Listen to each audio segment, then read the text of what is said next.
Hello, this is Joseph. Welcome to Breaking the Chains. I am doing a segment here with my writings. This one is called Divide. The blood in my veins runs deep with divide. The rapist, the raped, the oppressor, the oppressed. My education torn from my hands, and in place a flag to salute, a gun to shoot. The warrior in me says to fight, the poet wants me to love. When I see my people fight in the streets for a pair of shoes, it pains me and it disgusts me.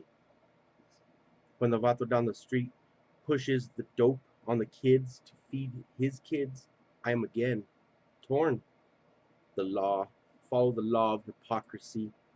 Do as I say, not as I do. What's right? What's wrong? In the eye of the beholder, we see no wrong, just the morality of a slave to some. Can we be better with the war inside us rampant? When the fire is stoked by the powers that be, the burning division brings, setting the stage for the next battle, where the American dream is at stake. Wake up! There's no time for a dream. We live in pain and suffering. To rise out of the muck and mud, to break the chains of our oppressors, we must realize we have been tricked into oppressing ourselves. And I want to talk about that a little bit. I call it divide because it divides us all into duality. It started with basically what people think about Chicanos and Mexicans and the divide that's within us.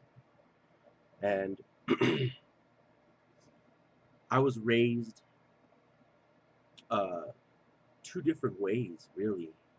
There was a part of me who was in a white system, a white society, and the people around me were very white. And I'm not trying to be like profiling people, I'm just saying they were white. And I was Chicano. I'm a Chicano, and I grew up around a bunch of white people, and they would treat me way different, like a Mexican, like an exotic person. Like even my accent, they'd be like, "Hey, you have an accent. It's so cool." And there were some people who didn't like me, and some people who clinged to me. Like it was really weird for a while. And then when I moved into an area where I was surrounded by nothing but mostly Mexicans, they treated me like I was white because I didn't speak Spanish fluently, because I wasn't from Mexico, and I was alienated. And what I notice is that people pick sides. They pick the white side or the brown side. And then there's people who are Chicanos who alienate themselves from both because they don't know who to choose. They're torn between their raza and they're torn between their society. And, you know, we are part of a raped culture. When the Mexicans came over here, when the Spaniards came over here, they raped the Indians to breed them out, and white people did that to Mexicans. Soldiers do that in war, and as a result, the people who stayed here in this land were oppressed, were raped, were um,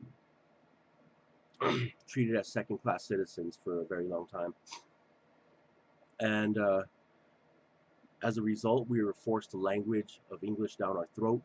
A lot of us never learned Spanish. Um, the cultures within were demonized. I mean, Chicano itself was a derogatory term for the beginning of it, and we embraced it. And now we're all Chicanos and Chicanas, and uh, that our society is torn in a way that we fight each other over the scraps that we're given. I saw a graph of a pizza pie, and it showed the 1% basically with the whole pizza, and the rest of America with one slice that we fight over. That way they could say, hey, you still have a pizza, the pie still exists, it's there, you know, um, trying to tell you that that American dream is alive and to dream about it, but you have to live. and and work your ass off to succeed.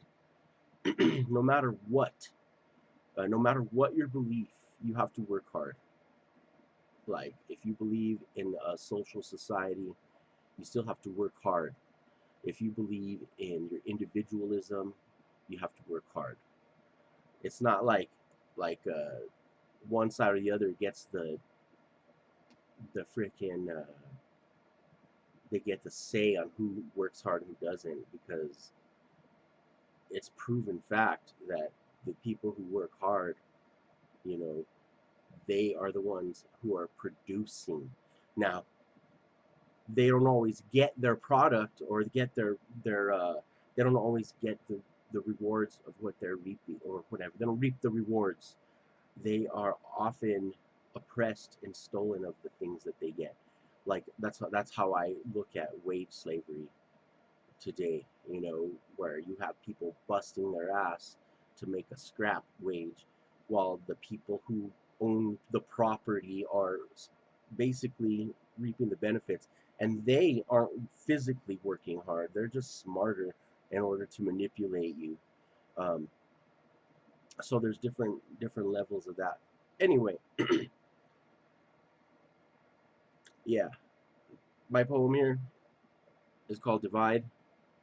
Let me know what you think. Comment, like, subscribe, all that good stuff. And I'll see you. Peace.